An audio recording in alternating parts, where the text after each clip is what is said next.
Humans and dinosaurs have been thrown into another blockbuster together. Carnivores, omnivores, herbivores. Whichever camp you fall into, enjoy the sponsor of this video. This video is brought to you by Factor. Factor conveniently delivers fresh, never frozen meals right to your doorstep. Meals that are perfect for the hustle of life because sometimes you don't have time to cook a whole meal, but you still want the end result. Enter Factor. With Factor, you get tasty hot meals ready in about 2 minutes, and you never even had to leave your house. As a fellow creature of habit, which does include diets, meals, and the like, can confirm it's fun to change it up from time to time. One could argue even necessary. And Factor's a convenient way to do that. With over 35 meals to choose from per week, including options like keto, calorie smart, vegan, veggie, and more, whatever your flavor, they got you covered. And if you're looking for a snack, Factor's got you covered there too. With snack options like breakfast, smoothies, juices, small bites, and Factor always with the flexible scheduling, you can pause, reschedule meals. I appreciate that. So head to factor75.com or click the link below, use code 50JOHNS to get yourself 50% off plus free shipping on your first Factor box. And now Jurassic World. What number is this?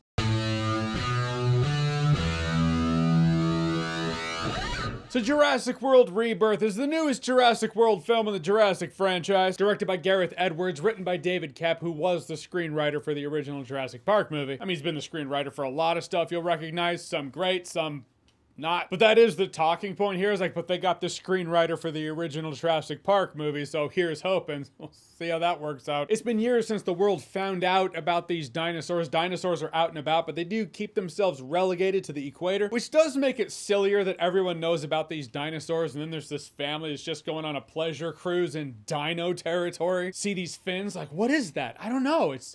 What is that? It would kind of looks like a dinosaur fin, but I can't recognize it as a dinosaur fin because it's almost like I'm not supposed to remember that dinosaurs are out there in the world. Because if I recognize it, we wouldn't be in deep shit. You know, we're in a movie after all, didn't you know? And this movie is every bit the video game plot it looked like from the trailer. A group of mercenaries led by Scarlett Johansson and Mahershala Ali. I say it's led by both of them because they're the two biggest stars in the movie, and I don't really know who the real leader is. Lead this team of mercenaries to Dino Island to get DNA from 3 specific dinosaurs because it can cure disease. Right? You could totally see that open world sandbox game where you play as a team of mercenaries or a leader of a mercenary group, and you're on this dinosaur island in which you can pick up main quests and side quests throughout the island that's infested with dinosaurs. Actually, it sounds pretty badass. Someone should totally get on this video game. Then you come across someone who's like, oh hey, I've been meaning to talk to you. Turns out dinosaur DNA can cure disease, so I need you to get DNA from these 3 dinosaurs. Think you can do that? Great, I'll be here.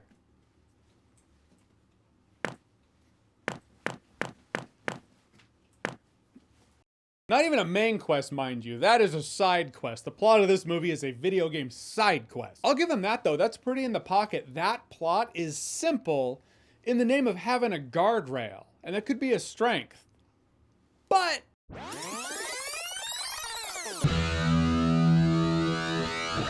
so Jurassic World Rebirth is a story of a family out pleasure cruising in dino territory. Then they get stranded on this dinosaur island. Hopefully they can meet up with this mercenary group so they can get off the island. Yep, it's another movie in which someone was like, all right, we have 2 drafts of this new Jurassic World Afterbirth movie. Which one do we want to use? Do both drafts have dino monsters chasing people? Yeah, pretty much. Then that's your answer. Yes.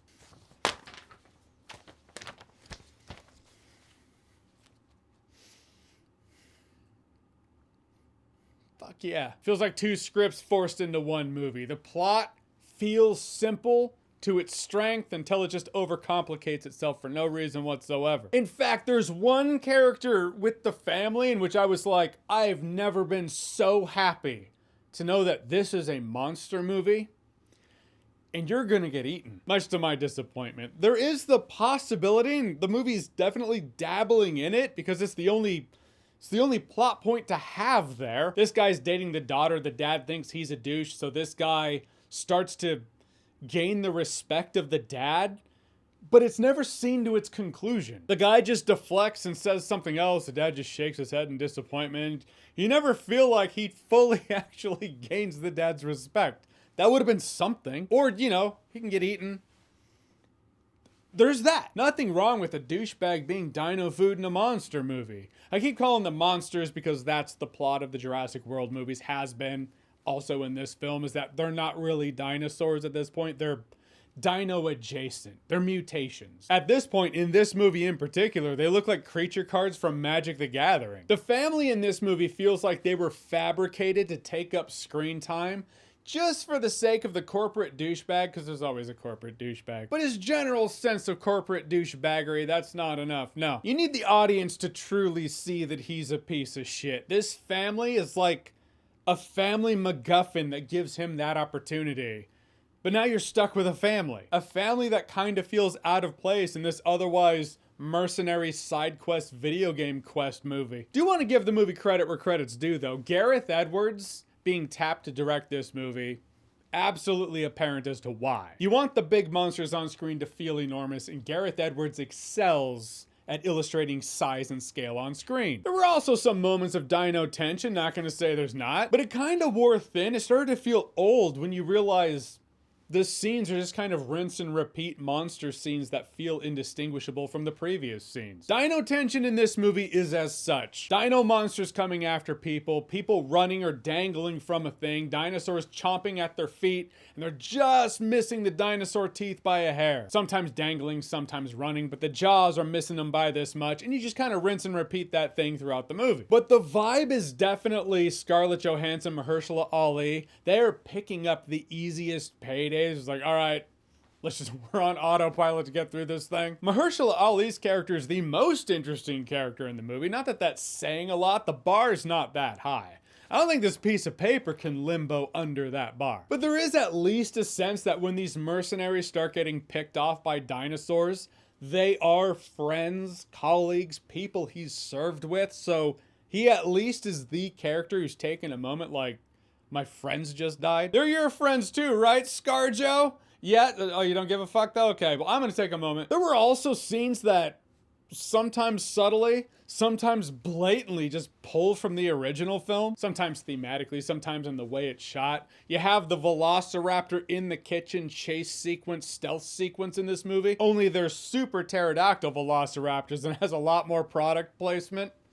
You know, because you need that these days. They even have a scene from the original Michael Crichton book in here, which I thought was actually pretty awesome, just in the fact that it was here. But if you have the raft scene in this movie, the waterfall scene in Lost World, and the pterodactyl scene from Jurassic Park 3, you kind of have the whole scene from the book. But this movie does pull from the first movie to the degree where the irony's lost on no one. This movie is every bit the Frankenstein monster version of the original that the monsters in this movie are to the dinosaurs. Though the original Jurassic Park's very near and dear to my heart, it's one of those movies I can pop in and recapture that feeling of the first time I watched it, every time I watch it. I don't expect the new Jurassic movies to recapture that. I just hope that they feel a little more original than generic grade B monster movie with an enormous budget. Enormous budget and very noticeable green screen, that is. Because that's what this is. A couple scenes aside where Gareth Edwards is showcasing what he does best on screen. It's generic monster movie the movie and Jurassic World Rebirth I'm not gonna remember in T-1 day. Yep, already forgot. Or so Jurassic World Rebirth, have you seen it? What did you think about it? Or what's your favorite Jurassic...